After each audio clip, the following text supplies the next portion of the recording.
So 973. You can text 84850 and you can watch us on Global Player as well. Call 0345 6060 973. Tweet at LBC. Text 84850. Cross question with Iain Dale. This is LBC. Right, let's kick off with our first caller. It's Richard in Gateshead. Hello, Richard. Hi, Ian. Are you okay? Hi, very well, thank you. What would you like to say?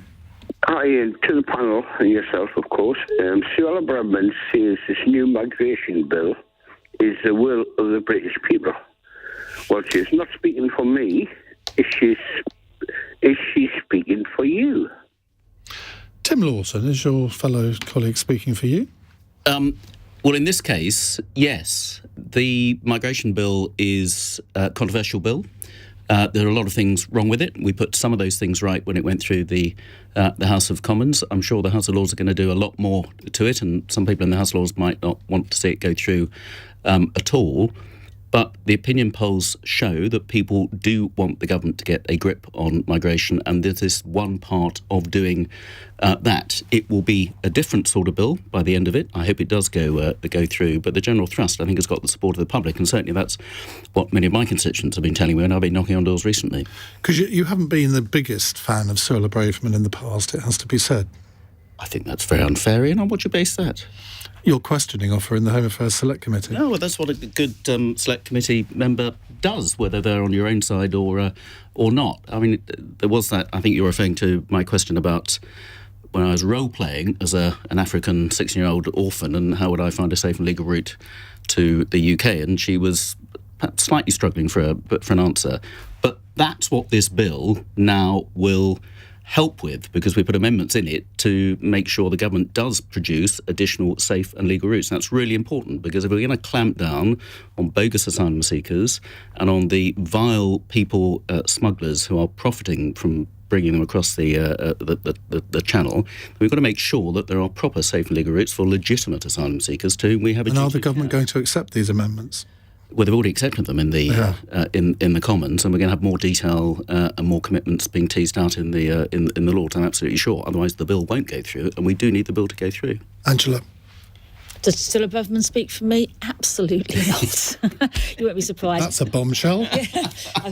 But it's just a shocking bill, and the rhetoric, we've got to stop the small boats. Does anybody believe that anybody wants to see people putting their lives at risk, their children's lives at risk by climbing into small boats and coming across the ocean? So you want to stop them as well? What's the problem? But this doesn't do it. This bill is ineffective. What it will do is people who do come across will be in detention. We don't know for how long. The best thing to do is you speed up the way you deal with asylum claims.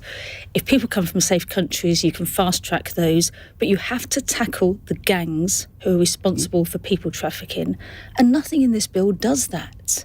So, I think the Archbishop of Canterbury hit the nail on the head today. But listening to the debate in the House of Lords today, from across the House, from all sides, there is real concern. This is more rhetoric and not much action, other than to keep Suella Braverman happy.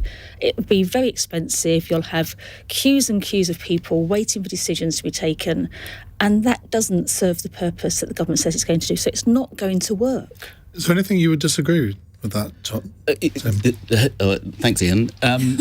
This is just one part of a number of measures that need to be taken. But we were told a year ago. We have a problem with people leaving French beaches and getting across the channel in the first place, and the French could do more to stop that, but they won't. But we've been talking about that for 3 years. I know, and we are giving more and more money to subsidise the French police force for them to intercept more boats but not arrest the people who then come back the following night with a new boat and try again, which is why the numbers coming across keep reaching record levels. We've got a problem then for those people who come to the UK. It's taking a ridiculously long time to process those claims. Angela is absolutely right that the whole system is broken, needs to be speeded up. And then we've got a third problem in that there are many people who can't then return to where they came from if they've then got a failed asylum claim. But how many people have been returned with a failed asylum claim? Not nearly enough. I think hardly any. And well, it's not hardly any, but not nearly enough. And what's the reason for that is because the EU countries won't take them back. The French won't do it. They weren't doing that before Brexit actually happened, the number of returns, and there are countries that just won't take them back. Hence the Rwanda scheme, which is part of this as a deterrent, so that if people come across the channel... It's not a deterrent, it's only a deterrent. Well, it's not a deterrent because it's not started yet. That's the problem. But only 200 people a year are going to go through it anyway. That's not a deterrent. No, it's not 200. It can be many, many hundreds and thousands more than that. But hopefully it won't... Hundreds of thousands more? Initially, hopefully the Rwandans have said they'll have space for 200 people at a time and 500 over the course of a year. They are going to take many more than that, and there will be other countries that we need to line up as well. But hopefully it won't be necessary, because the whole point is that it will be a lottery if you end up in a Kent hotel or on a flight to Rwanda, and we know that most people won't want to do that, and we've heard that from the French authorities. Justin Schlossberg. So, from my perspective, I think this is just a classic example of political showboating. It has historical roots. I'm afraid Labour as well have often used these kinds of trigger-happy immigration policies as a way of trying to shore up their votes, as a way of trying to distract from some of the other major concerns that the public have. I agree with the caller. I think it's a bit of a myth, actually, that the public do really want something done, or at least want something done more than they want something done about the obscene billions of profits being made by energy companies, about the fact that people can't get decent housing anymore, the cost of living crisis. So I think, and I mean, Tim mentioned polling. I mean, opinion polling is extremely problematic. For a start, most of those polls are commissioned by essentially right-wing press, and the questions are designed according to a right-wing press agenda. So I don't think they really do tell us much about what the public think. And but this is a problem. You can't say this isn't a problem. So surely, therefore, a government of any colour has to try and address it. Now, you can disagree with the measures that they're bringing in this legislation, but I mean, surely you're not suggesting that it's not a big problem. They should just do nothing about it. I'm not suggesting that at all, but I think there is alternatives, and there are ways of having a fairer system of controlled immigration. And I do recognise, I'm certain that most people do want some kind of controlled immigration system. This is clearly not it. Well, what are those ways, though? Well, we'll come on to that in just a second. Let's hear from Linda first. I mean, I don't know if you want to answer the question, does Suella Braverman speak for you? But from an economic point of view, sort of look at it you're an economist, can you look at it from that viewpoint as well?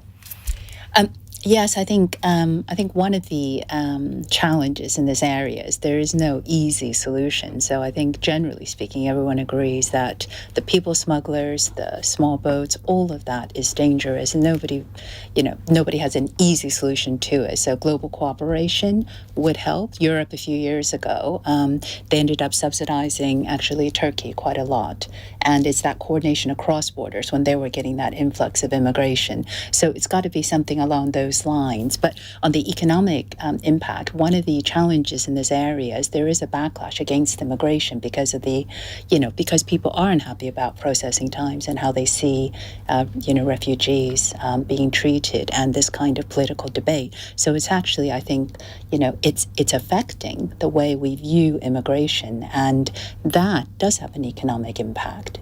So having skills-based system to try and get immigrants to come and support the economy in areas where there are vacancies that can't be filled, all of that is a very important part of our economy. So, my very, abbreviated kind of summary about why illegal immigration is so hard, unless we get a better dialogue on that, I do think there will be negative, economic repercussions. So I'm taking it Suella Braverman doesn't speak for you. Oh, I would generally say if you ask for if any politician spoke for me, I think the answer generally is probably no. Apart from Tim. Oh, yeah, and Angela.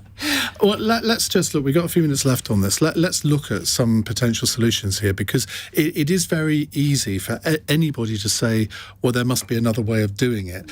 But in a way, nobody else has come up with another way of doing it, apart from saying, well, there should be more safe routes. And the government seem to be accepting that now. I don't think it's quite true. If you look at safe routes is one way, One, if people arrive, they should have their claims processed much more quickly, leaving people in limbo for 2 or 3 years in some places. Having unaccompanied children, as they do in this bill, can be held in detention. And of all the children, over 200 children have gone missing and not been found when they've been detained by the government. I think Vernon Coker today speaking said if the state was a sort of single parent, they'd be prosecuted for losing all that many children. It's quite worrying what's happened to those children. And you can also fast-track claims from people who come from safe countries. And therefore, you can look at the other claims in more detail and assess those. But that's what they are doing, isn't it? Well, they're not, because they told us a year ago that the immigration bill they brought forward was going to address these issues. And now we're here a year later with another bill. It still doesn't address the issue of the traffickers. Unless you break these gangs or break the economic model for these gangs, they're going to You can't do that by legislation. That is for the criminal authorities to do, absolutely. And more cooperation. But you said before that there's nothing in this bill. You wouldn't expect there to be anything in a bill. I would like to see the government. I think you could do things in the bill. I'm sure you could look at ways in legislation to do far more to tackle the gangs. Maybe something around how they advertise, what we're doing on the internet, the dark web. There's all kinds of things you can look at. This bill doesn't even attempt to do it. And it does. Well, I don't think I've not seen. There was an amendment by the MP for Dover all about clamping down on using social media to advertise getting across the channel, for example. That sort of thing will be clamped down. Well, let's see if it holds. But in Dover, the government made a great issue of this in Dover. This was going to be the issue they're going to win elections on. And actually, the people in Dover rejected the government's proposals, as we saw across Kent. So the people it was most designed to appeal to, it didn't work. I think you just need to have a number of things. You need to have some compassion to deal with these issues and some proper process and common sense. Justin? Bring those together. I agree, actually, with most of that. I mean, I think I think most people, although they want a controlled system of immigration, most people in this country understand that there are people that are deserving of asylum, and they do actually hold dear this principle of asylum. So, I mean, I'm not an expert on what the particular alternative solutions are to this problem, but what I do know, what's fairly obvious to me, is that we're not the only country that faces this problem. We're not Spain, Italy, most of Southern Europe, France, all these countries face these problems. They're not busy sending people to Rwanda. So there must be other solutions out there. And I'm very, very sceptical and cynical, really, of any claims that there is no alternative. You need to have countries working together, actually, on this, because it's not just a single problem. If you try to do unilateral action, it can't work. We're far more global. It affects all the countries. We just need to work together. So, exactly right. So when the Home Affairs Select Committee went to Calais a few months ago, one of the things they said that, first of all, when the government announced the Rwanda scheme, there was a surge of migrants in Calais approaching the French authorities about being able to regularise their position in France because they didn't want the risk of going to Rwanda. The French officials we spoke to were very interested in having a Rwanda-type scheme. I met a bunch of German MPs recently. They want a Rwanda-type scheme. Let's have a Franco-German-British Rwanda-type scheme and act together. Absolutely, I support that. That might just be the deterrent. I didn't have Rwanda in mind when I was talking about whatever cooperation. the country is, it just so happens that Rwanda is first up. There are other alternatives as well. You have got to have a deterrent to stop people coming across the channel. Whatever you think about the number of asylum seekers we should take, and absolutely we should take asylum seekers, the people who lose out most of all by the bogus asylum seekers and the people smugglers are genuine asylum seekers who get bumped down the queue. Whatever you think about the numbers, paying a people smuggler to come across the busiest shipping lane in the world is the worst possible way to try and get into the UK, which is what this bill is trying to do, something practical How much has Rwanda cost so far? Oh, it's going to cost an awful lot. How much does it cost so far? But it's costing us £7 million a day for hotels to put people up at the moment. And the government's proposing more because it wants to detain more people for longer. Well, it doesn't want to detain more people, it wants to deter more people coming here. I'm getting the feeling we could spend the whole of the rest of the hour talking about this, and indeed we could, but we're not going to because we've got lots of other calls as well. Keep your calls coming, 0345 6060 973. It's 17 minutes past 8. LBC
Leading Britain's conversation. Cross Question with Iain Dale. Tweet at LBC. 8:20 on LBC. Tim Loughton, Angela Smith, Linda Yueh and Justin Schlossberg here answering your questions. 0345 6060 973 is the number you need to call. And if you want to text, you can do so, 84850. And the Alexa way of doing it is just say, Alexa, send a comment to LBC.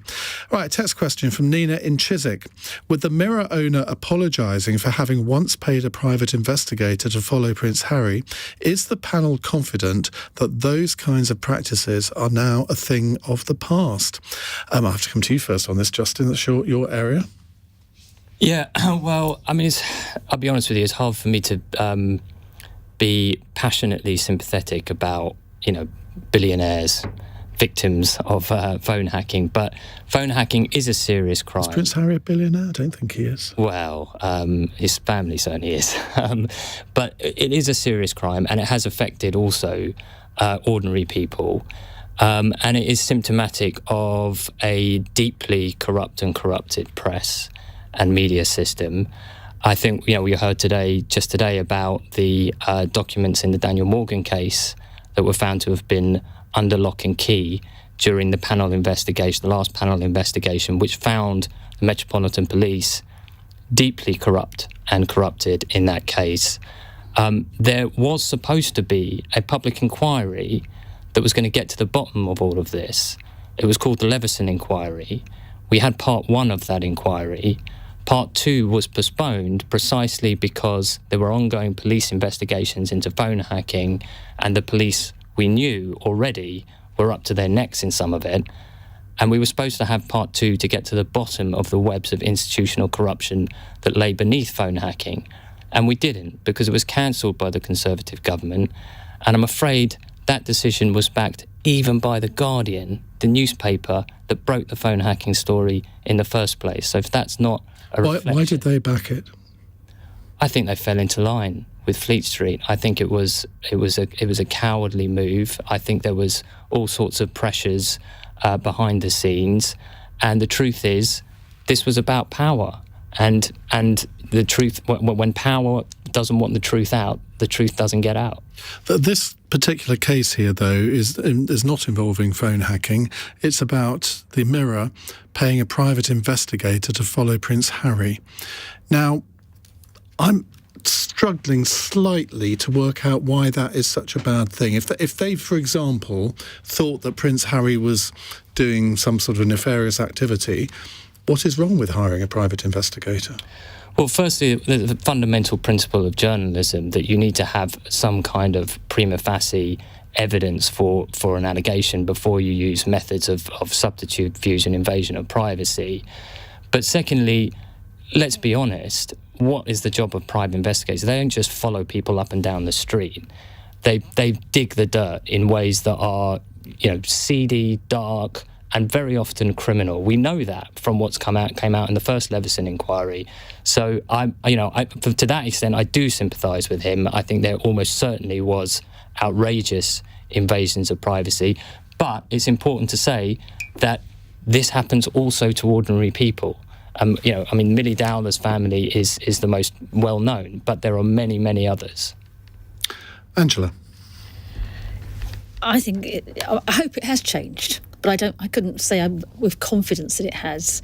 And when you speak to people who've either had their phone hacked or they've been followed or been under investigation, it's deeply wounding for them. And I'm not sure people entirely recover from what they think of a private. I've known of cases where people were sort of blaming their friends and family because something they thought was private was made public. It wasn't the end of the world that it was made public. It was just something that was personal to them that wasn't for public consumption. And I think we sometimes get confused about what is of public interest and what is in the public interest. I think there are cases where investigative journalism at its very best exposes something in the public interest. Where it is of public interest, like Doreen Lawrence, was investigated, had her phone hacked. What possible justification could there ever have been for that?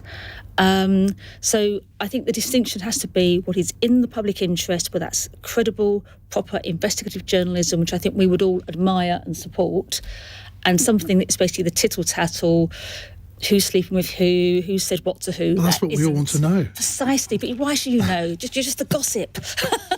Yeah, and but I think people are entitled to private lives, isn't it? And it is that of and in public interest. So I admire investigative journalism. Until it affects you, that you don't really think of this as a big issue. And I'm sure there are a lot of people listening who think, yeah, all of these celebrities, they've all got paid off by Rupert Murdoch or whoever, sort of £1 million here, £1 million there. This doesn't affect me until it does.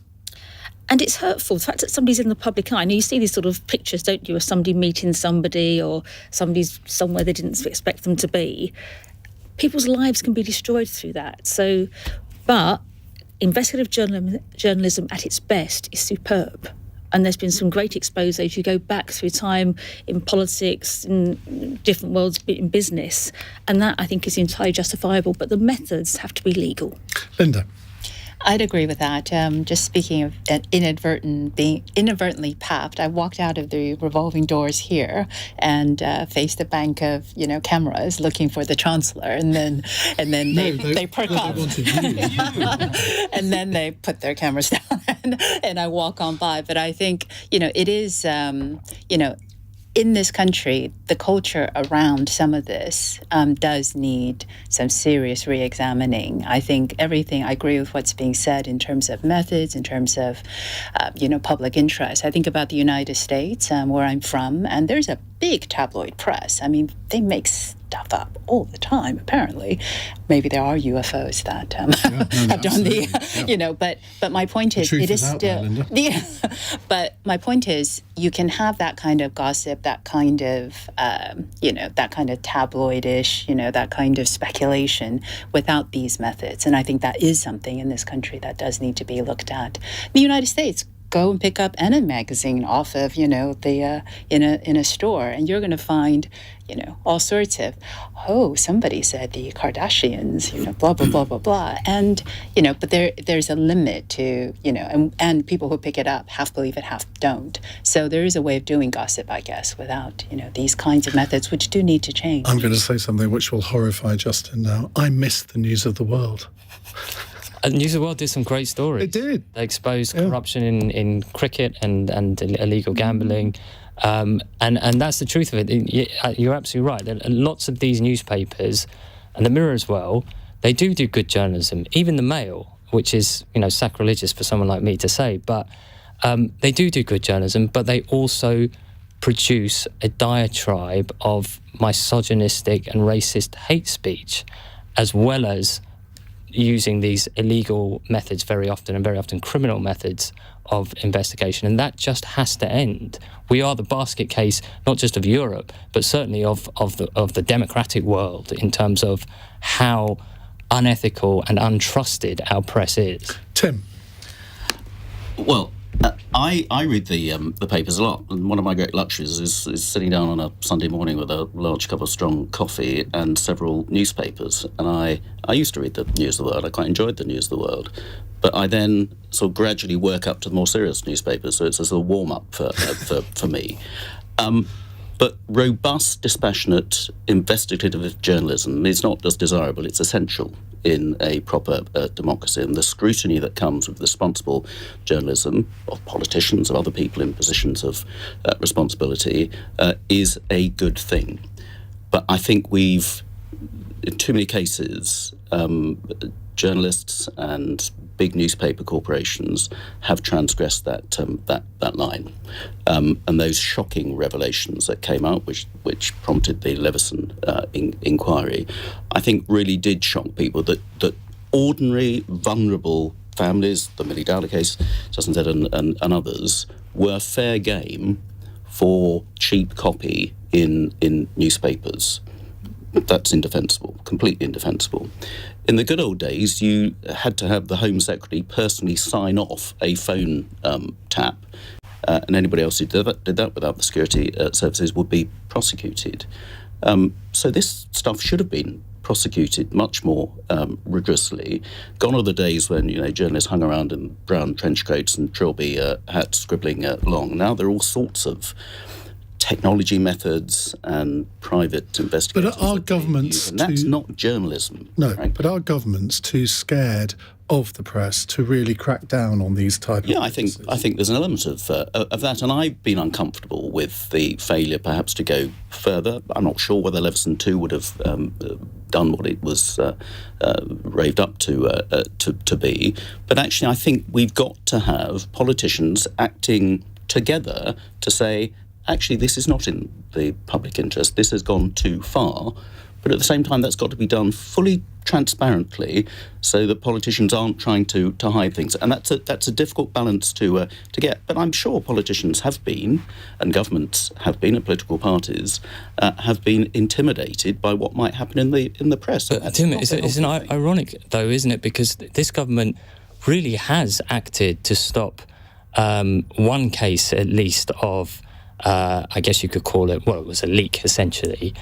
And that has resulted in a man who is currently a few miles down the road in a maximum security prison where he's been for 4 years, Julian Assange. So, I mean, there is a moral equivalence here, right? There are also other reasons Julian Assange is in prison. That's a whole different scale. I think the biggest one is that he revealed war crimes, and war crimes in which this government was complicit in. So we can't get away from that truth. That is the reality. We have someone in a maximum security prison without charge where he's been for 4 years for revealing war crimes. Julian Assange is not your run-of-the-mill investigative journalist, and there's a lot more to that case. Sure. So I don't think it helps that may be making a case for clamping down on irresponsible and immoral journalism, as we have seen in some cases. And whether it's behind us now, as Andrew says, I don't know. I certainly hope it is, and certainly there's a far more transparency for rooting it out. Okay. And if we do detect it, we need to be far, far firmer in clamping down on it and punishing those people responsible. If you'd like to ask our panel a question, 0345 6060 973. It's 8:32. Let's get the latest LBC News headlines from Daryl Jackson. The Immigration Minister has told LBC many of the people crossing the Channel on small boats will place a great burden on the British state. Robert Jenrick has been speaking after the Archbishop of Canterbury described the government's migration bill as morally unacceptable. New York Republican politician George Santos says he'll fight charges of financial fraud, describing the case against him as a witch hunt. The congressman's pleaded not guilty to fraud, money laundering and the theft of public funds. And the UK has scrapped its promise to replace all EU laws by the end of this year. The Business Secretary has revealed fewer than 600 will be revoked by December instead of the 4,000 pledged. LBC weather, showers easing for most this evening, but continuing for Northern Ireland and Northern Scotland, and lows of 4. This is LBC.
Cross Question with Iain Dale on LBC. 8:36. If you're thinking of going anywhere, do not, because we've got a cracker of a text question coming up in a few minutes' time. On our panel tonight, we have Dr. Justin Schlossberg, Dr. Linda Yueh, lots of doctors tonight in the house, Baroness Angela Smith and Tim Loughton. Before we go to the next question, Linda, your new book, The Great Crashes, doesn't sound a bundle of laughs, but but it's presumably a warning so it doesn't happen again in the future. Yes, that's right. That is actually the subtitle. Lessons from global meltdowns and how to prevent them. It's coming out next week. It's actually economic history. It's about the lessons we should have learned over the past century, and hopefully, it holds individual lessons actually for people to think about, because we will inevitably have another financial crisis. So I think everyone needs to think about: have I piled in? Have I borrowed more than I can afford? And just to make sure that you do pick up some of these lessons. But the overall lesson is we will always have another financial crisis, but we just have to make sure that policies are credible, policymakers have learned, and it doesn't become a meltdown that affects all of our livelihood. Do you not worry that we're about to have another one with the state of some of the American banks that are teetering on the brink, I'm told? So we are in an American mid-tier banking crisis at the moment. And so, yes, I guess the timing, this is why people don't like Economist. The timing is pretty good for my book. So the parallel I would draw is to the S&L crisis in the 1980s. So I write about 1929, the Great Crash, all the way actually through to the Russia-Ukraine war. So you haven't covered the South Sea bubble? No. So it's just the last century. But the parallels to the 1980s, it was a lot of very small savings and loans, and it was just a slow burn series of bankruptcies. Right, you've talked yourself into an All Talk podcast. Oh, so we will do that very, very soon. Right, let's go to, we're going to talk to Angela about, she was at the Coronation. There's got a few tales to tell. We'll cover that in a few minutes' time. But let's go to David in Medway. Hello, David. Hi, Iain. Hi, what would you like to ask? I'd like to ask, do you think, given the result of the recent local elections, whether the Lib Dems could mount a credible threat against Labour or the Conservative Party, given their gains are nearly as much in some places as both of the main parties? That's an interesting point. I think the Liberal Democrats, was it 449 gains they made? Labour was something over 500. The Greens 250, and the Tories lost just over 1,000. And that, in a sense, is the story that hasn't really been given a lot of credence. A lot of people are now talking about a Lib Dem Labour coalition, which I think is slightly previous. But the Lib Dems did, I think, a lot better than many people thought they would, given that they'd made so many gains in these same seats 4 years ago when they were last fought. Angela, let's come to you first. It's interesting, isn't it, that Keir Starmer is just facing question after question about who he's going to go into coalition with, as if there is now very little prospect of a Labour majority. And he's not answering those questions, is he? Well, he kind of has. He said he won't go into a coalition with the SNP, precisely. But he's shown a bit of ankle to the Lib Dems. So you said who he's going into a coalition with. He's not answering. He's looking to get a majority Labour government, and that's what the aim is. I have to say, election night 2019, I was in utter despair. I was. You were with me, weren't you? I wasn't. Not in 2019, unfortunately. Many other elections I have been in. Now, I was in Belfast with the opposition, and I was looking. Result after result came in. And you think, can we ever recover from this? This is just so bad for us. And if you'd said to us we'd be where we are now, then I don't think anyone would have believed it. So I think we've done really well in the last two local elections. Most of our seats we were defending this time, so it was quite difficult to win some, but we still managed to, including my husband. My husband won a town council seat in Bognor Regis, which is... There's a joke there somewhere. There is there, but you're not going to make it. A bit unexpected. But no, I think we're really pleased with how we did in these elections. You do get this every local elections because Lib Dems tend to do better in local elections than in general elections. So, every year you get a question, can they be a credible alternative? They're not going to make that kind of breakthrough. And I think people said to Keir Starmer, do you want a coalition? That's not where he is at all. Well, nobody's asking if he wants one. No, but obviously you know he doesn't want one. But do the Lib Dems really want to get... No, look, they paid a very high price for propping up the Conservative government before. I don't think they've forgotten that at all because they've damaged hugely by it. So I can't see them wanting a coalition. But there's no point in being a political party if you don't want power, surely. And they did actually implement 75% of their manifesto. It's not just being in power, it is actually what you can do in power. And I think the biggest thing was when the tuition fees, for example, that was their big campaign during the general election, and they gave that up very quickly on. So one of my problems with coalitions... Like Keir Starmer, eh? Oh, not at all. No, the principles are exactly the same. Hang on. No. Exactly He has gone back on his pledge to abolish tuition fees. That's exactly what the Lib Dems did. When we go into the election, to have the manifesto. When we've got the manifesto, you'll see what we're promising to do in government. That's always a get-out of any No, Labour it's not. spokesperson. It really is. It isn't. When you see the manifesto, you'll see what we fight the election on. But I think one of the things... So the 10 pledges that Keir Starmer fought his leadership campaign on, we shouldn't have taken any notice of them because he's ditched the whole lot of them, No, the principles that Keir was behind then, he's behind now. And if you look... Not the pledges. Keir as Prime Minister, you'll see exactly where we're going to go and what we do. But the more serious point I wanted to make about coalitions is when you had the coalition government before, you had discussions going on behind closed doors. And I think there is a case, if parties don't win outright, they should try and run the country and say to other parties, look, this is our programme, support us where you can, and if you don't want to support us, you ask the country again at some point. We've seen that before. But I'm uncomfortable with debates and discussions behind closed doors where you trade off policies. I'm going to remember this conversation. Yeah. If you've ever watched Borgen... I have. Yeah, there's a point where they're saying that they're all trying to get together. What can we ditch to do a deal with this person? Yeah, but they in European countries, or a lot of European countries, they actually do the coalition agreement before the election, so the electorate know what they're voting about. Know what they're voting for. That's a different argument. But we're out. Or maybe we should televise the coalition negotiations. No, the whole purpose of the Labour Party, we have clear policies. You're seeing them being shaped now. When we fight the election, we'll be very clear what we want to do. And it's to win an overall majority to deliver on that. Tim, now your seat became a little bit more marginal at the last election, I believe, didn't it? Are you up against the Lib Dems there? No, Lib Dems almost lost their deposit. Oh, did they? I got the highest share that I've ever got, but it's a two-horse race now. So Labour is very much my challengers, and my majority went up a little bit at the last election, but it's certainly quite a bit down on what it was at the previous election. So, but I've always had actually quite a strange marginal seat anyway. But I've been a target seat initially by Lib Dems, later by UKIP, and then by Labour at the last two elections. But the Greens next time. It could be the Greens. The Greens have made some gains as well, but I take all comers. But what about this threat from the Lib Dems in general in the South East? Because obviously they seem to be targeting Conservative MPs in East Anglia, the home counties, and the South East. And they're not quite calling it the decapitation strategy, which they had in 2005, which failed miserably. Yeah. But there will be some quite nervous Tory MPs, won't there?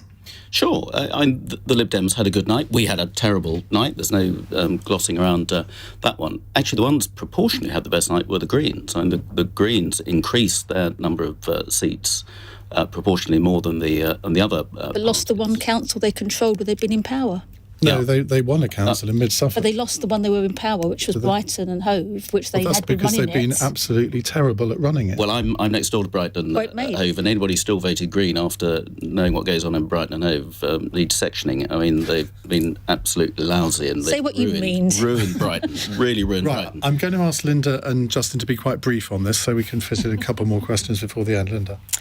Just very briefly from me, I think local elections give you a flavour of what people are feeling, but I think at national elections, it's got to be a lot more around policies. I love the idea of just making it very clear what the coalition agreement would look like if you went into one, so we can all vote knowing what exactly we're voting for. Justin? I think, historically, local elections are quite a poor barometer, actually, of the way that things are going in terms of the general election. But also, I just think I'm afraid that Keir Starmer is going to become increasingly exposed. I think the pledging thing is one thing. I think he's been a less than a nothing opposition on so many really pretty disastrous policies that this government has introduced. I mean, you mentioned the 2019 election. I remember the 2017 election when the Labour Party actually won more votes than Tony Blair did in the last in a bigger population. And what happened after that was the most colossal and spectacular smear operation that I've ever come across studying the media. And it was a smear operation that I'm afraid that Keir Starmer and much of the shadow cabinet were deeply implicated in. And that's going to be exposed as well. No, it's rubbish. In fact, it already has done. I mean, people just have to read the Ford report. They have to watch. Have to watch the Labour files on Al Jazeera. I mean, the evidence is overwhelming. This is just ridiculous. I wouldn't say it's ridiculous, but the evidence is overwhelming. I'm saying it's ridiculous. But look at the evidence. No, have you watched the Labour files on Al Jazeera? I've watched some of them. I was there. I was there during this time. And I saw Labour support hemorrhaging from people who did not like a lot of the things that Jeremy Corbyn was saying. So are you aware that under Keir Starmer, Jewish members of the Labour Party are 33 times more likely to be disciplined for anti-Semitism than non-Jewish members? The anti-Semitism, I don't care where it comes from, but we have to deal with anti-Semitism in the Labour Party. That's the most important thing. Are you aware of that kind of evidence? I'm not going to get into this because I think we've done well on trying to root out, and Keir has been absolutely firm against anti-Semitism from wherever it is from. But he hasn't. He has. He's presided. No, if you talk to we're going way off. Yeah. Can I just? Can I just wrap this up, Justin? I mean, you're clearly a man of the left. What do you do in a general election then? Because you're clearly not a fan of the modern-day Labour Party. Well, that's a really good question, because what we've been left with, frankly, I think as a result of the smear operation, is both the main parties and the Lib Dems, in fact, really fighting an election for power with more or less not very dissimilar policies. And I think that is a function of the way... So do you then vote Green?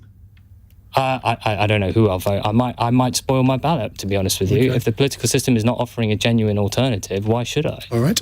Right, we will hear from Angela in a moment about her coronation experience, briefly.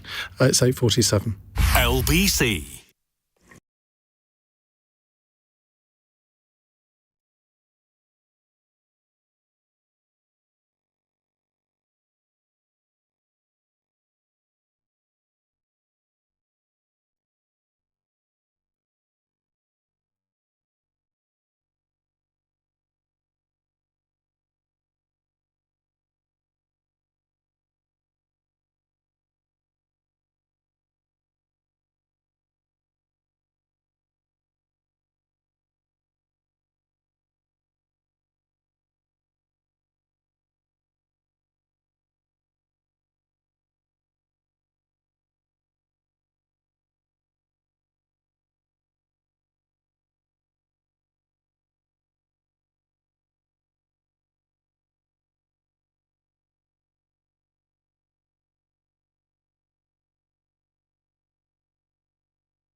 Cross Question with Iain Dale on LBC. Call 0345 6060 973. It's 9 minutes to 9. It's that time of the evening where we ask our panel who was at the coronation. Now, Linda, you were at all sorts of different events. I'm not even going to ask you how you blagged all the tickets, but I want to hear from Angela, who was, presumably you were quite sort of front of church, given your elevated position. Well, I had a great seat for watching the procession come in, which was it's amazing. You've got people coming in their national costumes from the Commonwealth, from all over the world, and seeing people march through, which was... That was quite interesting, where you had this Commonwealth procession, and Rishi Sunak was right at the end of it. And I thought, wouldn't he deserve to be sort of interspersed with the politicians that were taking their seats as well?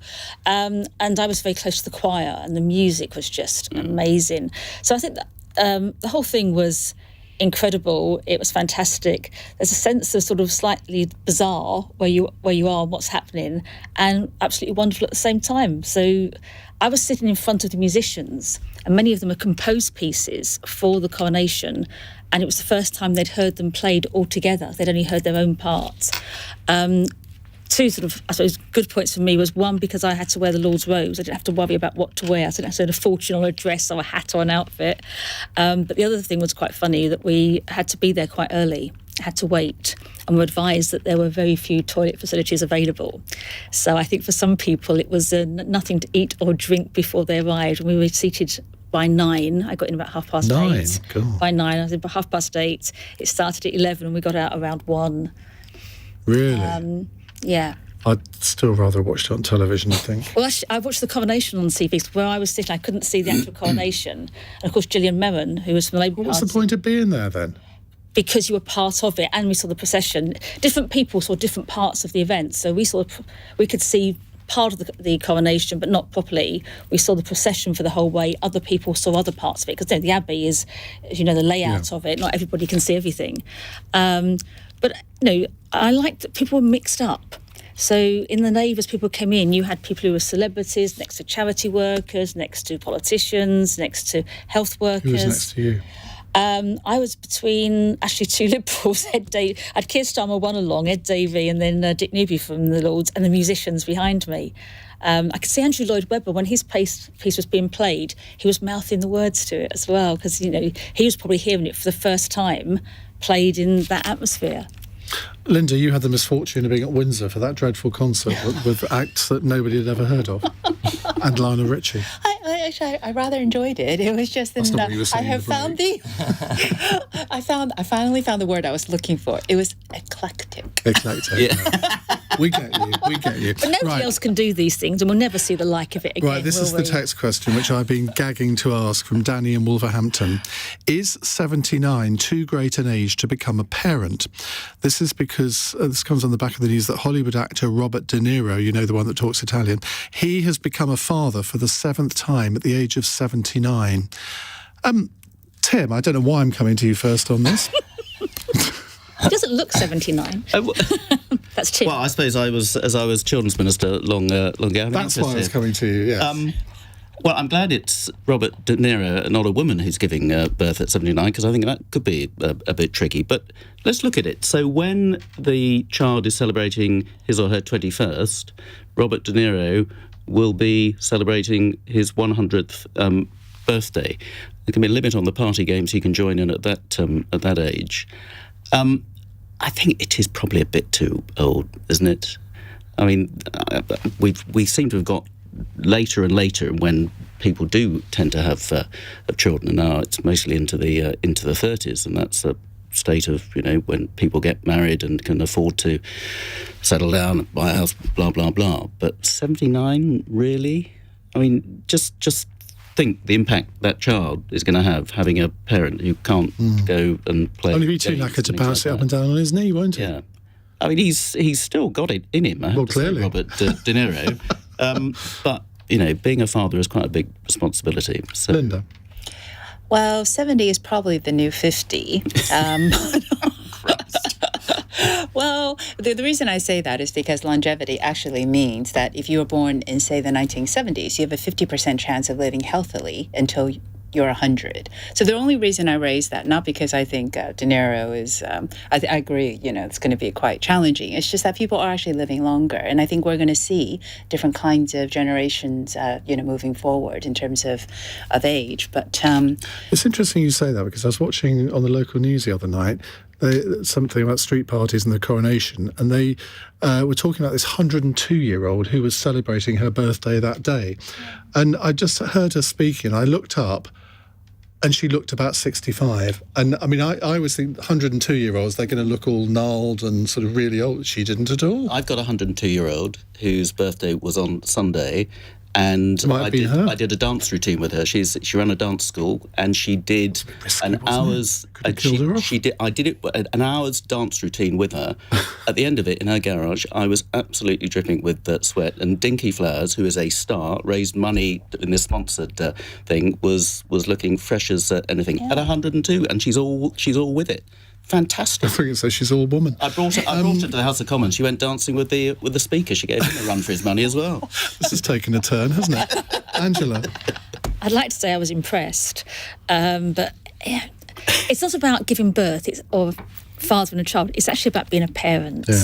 And I think that's going to be the difficult part. All of us can think of special times of our parents when they took us out somewhere, we played games, we went out for the day, went on holiday. And perhaps his child won't have those same memories, having an older father. On the other hand, I'm told perhaps older fathers, older mothers have more patience. So people do what's right for them, but I'm not sure there are many men who would want to become a father at the age of 79. Are you one of them, Justin? I was just going to say, as a dad of young kids, the thought of having another one even now fills me with dread.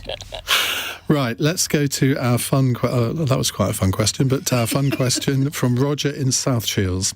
Catherine Tate is apparently the chosen one who will announce the UK's Eurovision results on Saturday. Who else would your panel like to have seen carry out this important public duty? I'll kick off, shall I? Nigel Farage. Linda? Hannah Waddington. I just thought she was so funny when she was doing the semis, right? Well, we can't mention those because they're on at the moment. Tim? Well, I'm interested to see which character Catherine Tate does. If she does the sweary old granny, that could be a bit of a problem. But obviously, the person she did is Penny Mordaunt. Yes. The new star. Who knew? She could really give it to the opposition announcing the scores, France, no point. Actually, the French entry is quite good this year. Justin? Tim, I'm afraid, once again, I profoundly disagree with you, because the person who should most obviously present it is Iain Dale. I was going to say that. What a creep. Corey has written here, not allowed to say Iain Dale. You didn't tell me. What a creep. Well, I would love to. Don't invite him back. I would love to, but I would do it in German rather than French. Okay. I was going to say Iain Dale. He stole it from me. So you've obviously won on this panel, haven't you? We agree. We've had something to agree on. Well, thank you. I think Catherine Tate would be fantastic. Yeah. No, but wouldn't have been my first choice, I have to say, but that's I don't watch just carping. Well, I'm sure we all look forward to watching it on Saturday. I certainly do. Thank you very much to all of our panellists, to Tim Loughton, Angela Smith, Linda Yueh, and Justin Schlossberg. We will be back with another cross question. There isn't a bank holiday next week, unusually, is there? So we will have 3 next week. Coming up in the next hour, I want to talk about apprenticeships, because school leavers could join the NHS via apprenticeship schemes in a plan to fix staff shortages. And this isn't just for, shall we say, the professions that you would think of. You're actually going to be able to become a doctor or a nurse without going to university by becoming an apprentice. Now think about that for a moment. It's quite a, as Sir Humphrey might say, a courageous proposal, but does it have legs? But generally, I want to know your experience of apprenticeships, because whenever we talk about this subject, we get a full switchboard of calls almost immediately, because people have very, very strong views, mostly positive, it has to be said. But why don't more people become apprentices? On your radio, on Global Player, and Play LBC. Leading Britain's conversation. This is LBC. From Global's newsroom at 9 o'clock, the Archbishop of Canterbury has described the government's controversial migration bill as morally unacceptable as it's debated in the Lords. The draft legislation was passed by MPs last month but is expected to face opposition from peers. Justin Welby has told